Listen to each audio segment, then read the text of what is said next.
Okay, so what I'm going to do now is I'm going to go ahead and flip to the next spread that's going to be in my book that's blank. And then I'm going to use this Fruit of Life to just kind of pull out the code of the QM, of the Quantum Memoir.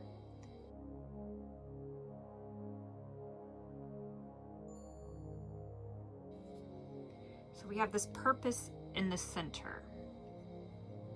This is like the first cell. This is the 0 point, the Big Bang, the everything that everything is attracted to comes out of and goes back into. So these spheres go in here and then out of here. Everything is related on these, I call them fractals or arms, these axes. So these mirror the opposite side. These two somehow mirror these two. These two mirror these two. So everything is a mirror image from top to bottom, as above, so below, etc. Left to right, right to left, and then even the angles are reflections of one another. So then what I do is we have the darkness down here, which is winter. This implies the light up here. This makes this summer.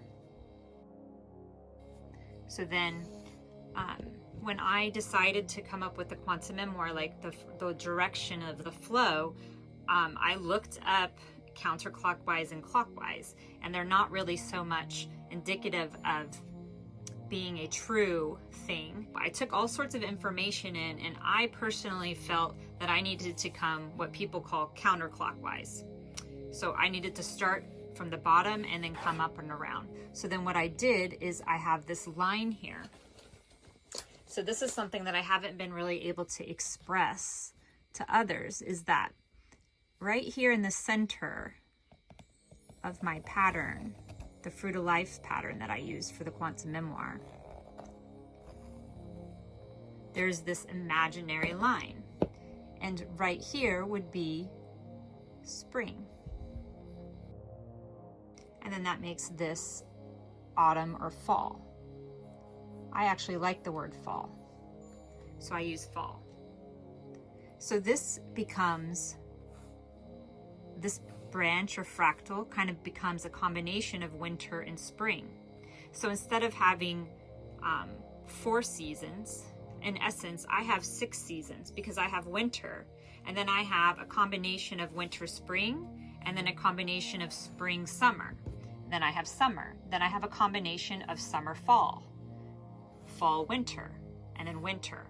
So these are the 6 potentials that I work with in the growth of anything and everything that I ever put in the purpose of the Quantum Memoir. This is the basic idea. And then everything kind of grows out from here. So then we have, on this one would be the waxing. If you start creating the symbolism to other systems, numbers, planets, chakras, body parts, things like that, you can start to see where they would fit in. So like, wow, this is the waxing crescent. This here would be the new moon. So then here at the darkness, at the bottom, we have the new moon. So then I start and I go around. Then I have the waxing crescent. Then I have the waxing gibbous. So in essence, the waxing gibbous moon represents my combination of spring and summer. That's what this energy is. And then I have the summer at the top, which would then make this the full moon. So this is the code of the Fruit of Life pattern that I use in the Quantum Memoir. So then that makes this over here the waning gibbous moon. And then that would make this one the waning crescent.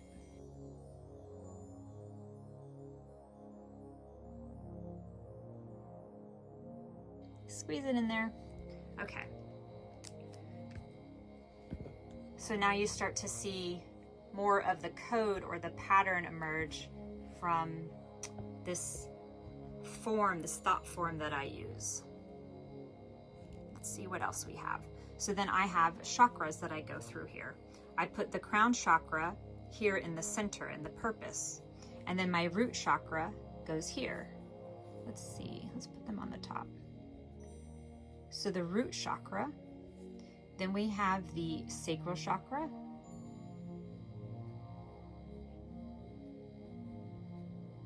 Then we have the solar plexus. And then you have the heart chakra up here. So these spheres, you can start to see that they contain energy as you start to go around and work with them. Different kinds of energy. So this is the throat. And then this sphere right here would be the third eye, which I call the first eye. Now you start to see how this sphere represents many different things, and thus this one and this one. So what I had done over a course of time, you know, I didn't know all of these details yet. They filled in later. When I first started it, what I realized is that I'm starting with the ground. And so this is the seed word, ground. So to me, this is the root chakra. This is the winter, the dark. This is why this seed word is ground. This is coding this arm or fractal to be very material. That's why I often use the word body down here for this one. And then I also use foundation. These are other seed words that I use to represent this sphere, depending on what kind of theme I'm working on. So then we have intend. So the code, the program, is that during the waxing crescent phase of anything, of the solar cycle, of the spring cycle, of the moon, the day, this is an intention. This is when things are being activated. This is when seeds are starting to pop out of the ground. Activate. This is where things are starting to emerge. And then we have observe. So the energy that is in this fractal, this axis and arm right here, is in a very observing, so this is evaluate, the seed word. So these are the seed words that I hold into this space to bring in a specific energy for this thought form altogether. So this one is observe and this one is evaluate. So during this time of year or time of the season or time of the month or the day, this is kind of where you're evaluating what you've planted, how it's growing. It's like the cultivation. So let's put that. This is the cultivation on this side of energy. And then over here, I've picked other better words, but what's coming to my mind is exhausting.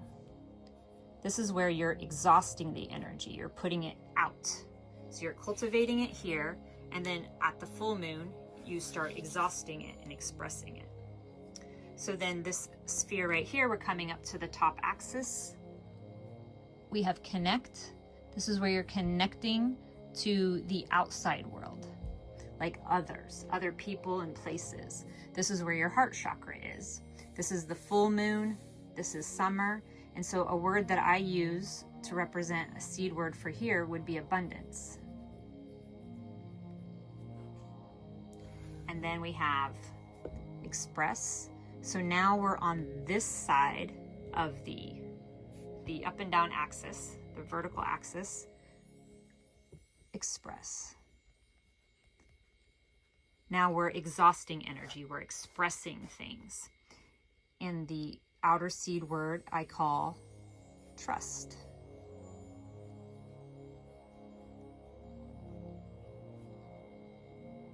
And then we come down here. This one is refine. So during, for example, the waning crescent moon, this is when we're surrendering, we're refining, we're letting go of what's taken place in this cycle, whether it be a year, a season, a month, a day, a purpose, an action. At this juncture, you're kind of letting that go. You're refining what what didn't work right, and you want to do better. Okay, so other seed words. So like I also use this in a metaphysical way. So for my metaphysical practice, what I do here is I use chakras. That's why I had brought up chakras. So this sphere represents chakra. Another word that I use is Taurus. So these kind of mean the same thing to me, but this is a seed word that if I'm not working in a growth cycle, this activate is a growth cycle word to me. I use these words. Okay, now I can tell I'm going to get confusing for people. All right, so I'll just keep trying because this is the truth of it. So then this sphere right here, in my metaphysical practice, I use a different seed word here. I use a word that I call zenith. So this is a specific kind of experience or information that comes to me in a dream, in a lucid dream. It's a very clear indication that like quantum me is giving me information. So it's an insight that I want to make an impression of in my book. And so then in my metaphysical practice, I use this sphere for tarot or divination. You can use runes or oracle cards. And then for my metaphysical practice, so what I'll do is I will incorporate a number or chain of numbers that's coming up for me, and I'll put information, a code of it, into that sphere. And then this one is astrology. So what else? What other codes do I have in here? We have the year. We have the season. Okay, so then if we look at the spheres as months, how I represent them, I put December here. And I don't really work with months specifically because it's the Gregorian calendar, and I only really do it in the, in having to connect with other people. How I do it is I call this, instead of calling it December, I would call it my ground cycle. And in this one, instead of calling it January, I would call this one my foundation cycle. So I just replace the month with the word that represents that cycle for me. But that's not necessary. So then over here we have, for intend, I have February.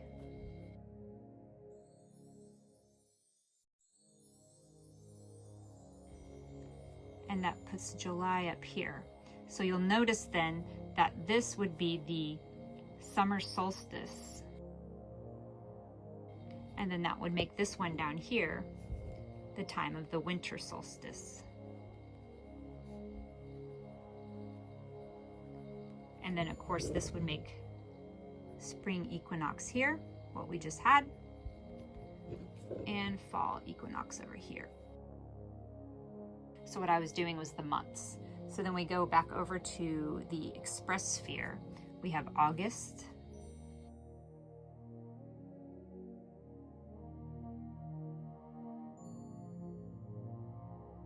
And then the cycle starts again, December, January.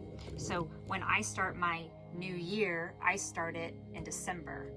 And this is my 12 months or my 12 cycles that I create my intentions within. And this is the code that I use for every single one of my quantum memoirs. Even if I'm not writing these specific words that represent the sphere, I know personally that there's some sort of connection. So symbolically, all of these things sort of interrelate to one another. I don't know if that's ever been expressed in a clear way before. And there's likely more things that are like keys or codes within each one of these spheres, but this is sort of how I see it. So I'm going to simmer on this, see if anything else comes up, and then I'm going to take these ideas and see if I can somehow pull, now that's all warm in my mind, see if there's anything that would go down that would relate to this Buckminster inspired divination game of 6 moves.